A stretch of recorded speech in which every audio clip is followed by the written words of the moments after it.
can still reverse course. Oh, yes. That's why I'm writing my book. I laugh that my book is a cautionary tale because I want women to be able to see themselves in the story and catch themselves. Unfortunately, if you're a stubborn learner like I am, yes. You got to get the brick in the head, right? Yes. So you get the whispers, you get the nudges, and then you get the brick in the head. And unfortunately, I needed a brick in the head. That is not true for everyone. You can catch yourself. In fact, if you sit back now and do an assessment of yourself as a child, where did you go in fantasy? What did you think about? What did you dream about? How did that influence you? Then when you grew up and discovered boys and career, like I can look out through my entire childhood and I can see the simultaneous obsession with career and boys. And it started like when I was really young. I could see it really young. And it was all coming from this place that I didn't feel lovable enough and I felt insignificant. And that's the primary wound that has to be healed. But for me, that's how it showed up. So you don't have to hit rock bottom. Absolutely not. Perfect. I love that. Second thing that I kind of wanted to tag on to is I love how you talked about spirituality and then really going deep, because there are many people out there who will say things like, I'm very spiritual. Well, that means they wear a mala. Or I'm very spiritual. Yeah, it means they don't call God, God, they call God the universe. Right. So there's a lot of deep resonance with spirituality. And spirituality is interesting. I just returned from India last week, and we were just visiting a Hindu temple. And they were talking about the flip from Jesus to Hindu and the movement from religion without to religion within, and kind of the way the religions have evolved, the way that our perception of religions have evolved, the way that we have gotten deeper within the religion to make it more meaningful and rich for us. So I love how you talked about your spirituality grew up. And I would like for you to speak a little bit more about that for listeners who might be thinking, I get it, but I don't really get it. Or are my beliefs young or are they old? I can't tell. It all boils down to relationship with me. And I've always believed, I joke that I'm a recovering Catholic. I'm Italian. My parents tried their best to raise me Catholic, and I did all the stuff. And so I had an understanding, or not an understanding, but rather an introduction to God within the household.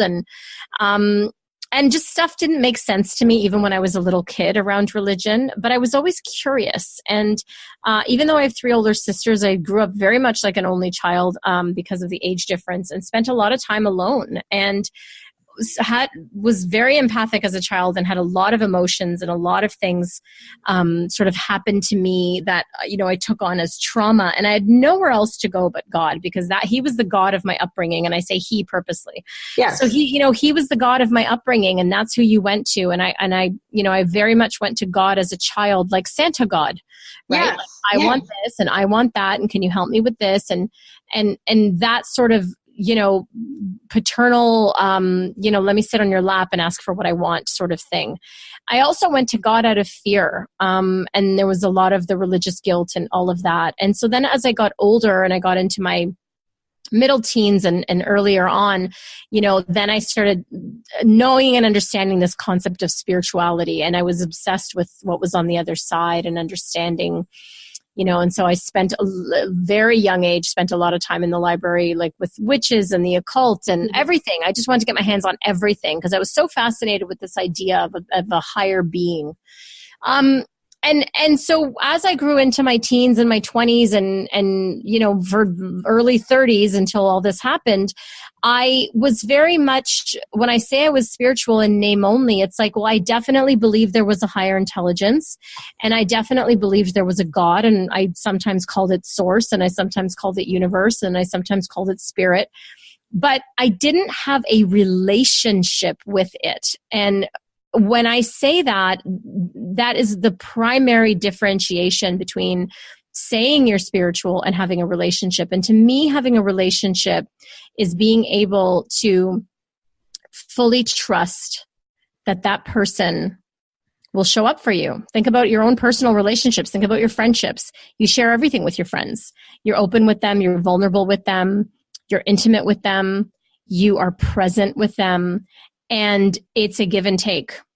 And there's a receiving of that friendship from your behalf, because you can't just enter a friendship and say, well, I'm just going to give everything to you and you'll be depleted, right? Right. And conversely, you can't just sit there and just take, right? There's a give and there's a take. And there's a trust. When you're really friends with someone, when you're in a relationship with someone, there's a real trust that they're going to be there for you, that they have your back.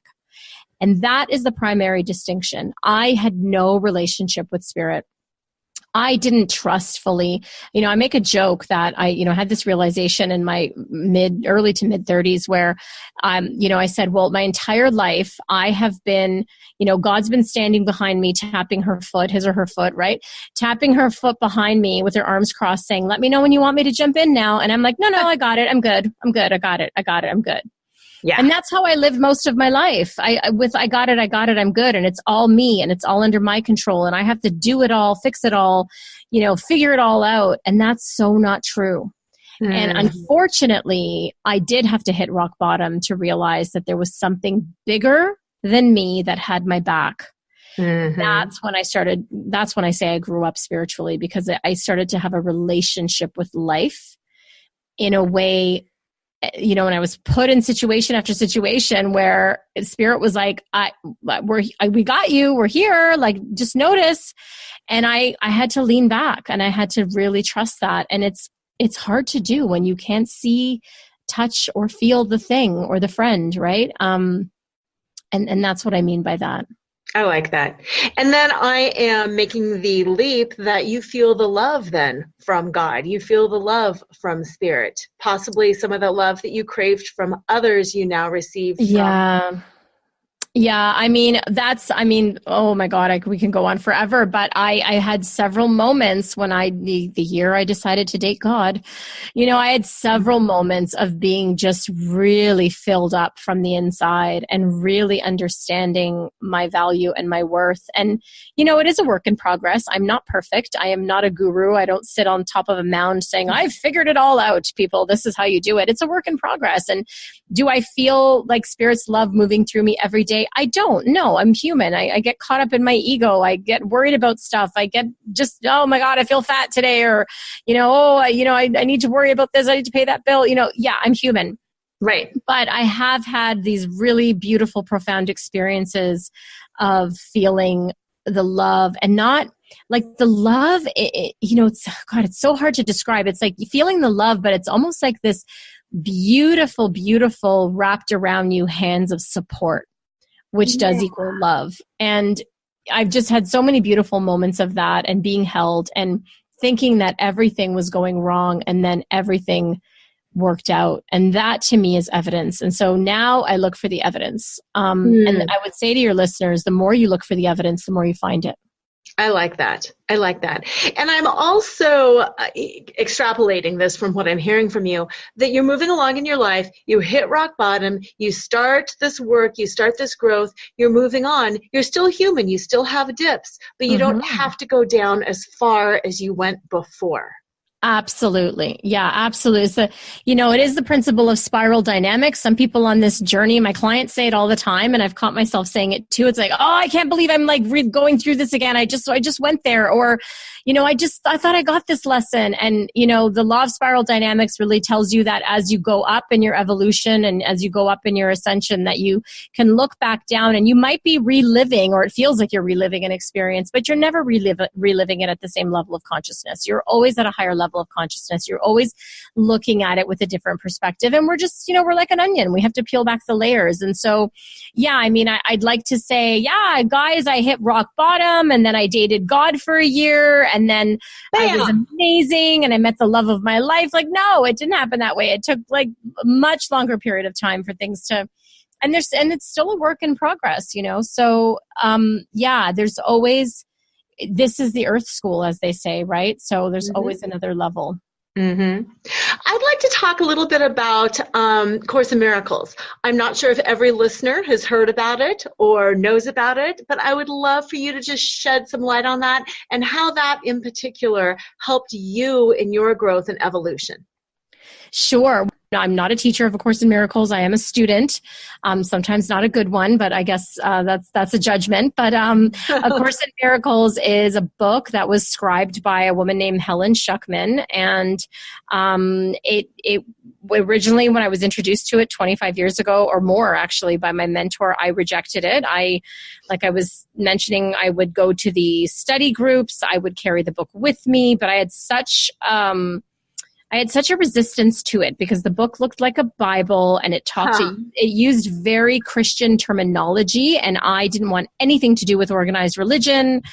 But the cool, interesting thing is that it kept kind of following me around. And, when I moved to Mexico and I had my sort of burnout, breakdown and moved to Mexico, I brought the book with me and I had it there for a few months, and it was just this beautiful paperweight. And then, I would know the concepts and really, beyond the Christian terminology, which sometimes turns people off, it is universal principles. You could read the Bhagavad Gita, which has the exact same principles. They're universal principles. There's no difference in the principles that it's teaching. It's basically a non-duality teaching. But what happened was I finally said, let me crack open this book. And so I did. I started reading it. I started doing some of the workbook lessons. There was still some resistance, but it was interesting. And it was just starting to whisper at me more and more. And then when I moved to Australia and, I hit the wall and sort of had that dark night of the soul experience I mentioned earlier, the whisper became really loud. And I realized I need to do these workbook lessons. And I opened it up and I said, I'm going to just do what it says. And literally the instructions are just don't question, just do the lessons. They're one lesson a day. They're really like meditations. Just do them as it says, as prescribed. Right. Going. And so I did. And very quickly, I experienced a level of peace and calm in my life that I hadn't experienced in years. Wow. And so then I quickly started to suck up everything that I could. And one of my course teachers, Lisa Natoli, had a podcast. She still has a podcast right now, but at the time she had a podcast with her husband, Bill Free. And it was on Unity Online Radio. And I just sucked up every episode. I listened to her back episodes, and I would re-listen to episodes, and I would take notes, and I would go and read parts of the text, and I would continue doing the workbook lessons, and my mind started to change. I can't describe it to you. Everyone that I know that has done the workbook lessons just comments the same way. There's a level of peace and tranquility and peace of mind that comes over you, and you really do start to know the peace of God. And it's so hard to describe unless you've had the experience. And that's why it is very experiential. And it's something you have to do. And all those years of me carrying it, hoping it would come through osmosis, did not work. Darn it. And I always quote Marianne Williamson, because Marianne Williamson is a very prominent, well-known teacher of A Course in Miracles. And I loved her for years. And I always studied her books, read her books, taught her books. She always says, when I follow the lessons, when I do the work, life seems to work. And when I don't, it doesn't. And so it's as simple as that. But the primary principle of A Course in Miracles is you think you have many problems, but you really only have one. And that is your belief in your separation from God. Yeah. And when I read that, it set me free, because I thought I was so broken and I had all these problems to solve. And how was I going to ever get right in my life? And when I read that statement of you think you have many problems, but you only have one, it liberated me to work on the one problem, which was my belief in my separation from God. Wow. That's profound. I thought so at the time. I still think so. It gives me goosebumps talking about it every time I get interviewed and asked. Mm-hmm. Yeah, that's powerful. And I like a few of the things that you said, and I just want to reiterate so listeners can maybe hear that again too. This book had been introduced to you, but it wasn't until you were ready that you were ready. And I think I can relate, and I think everybody out there can relate to certain things that we've rejected, or we've said, it's not my thing. I tried meditating once, yoga, whatever, went to a bad church. It doesn't matter what it is, if it's a person, if it's a thing, if it's a place, if it's a concept. I think there are things like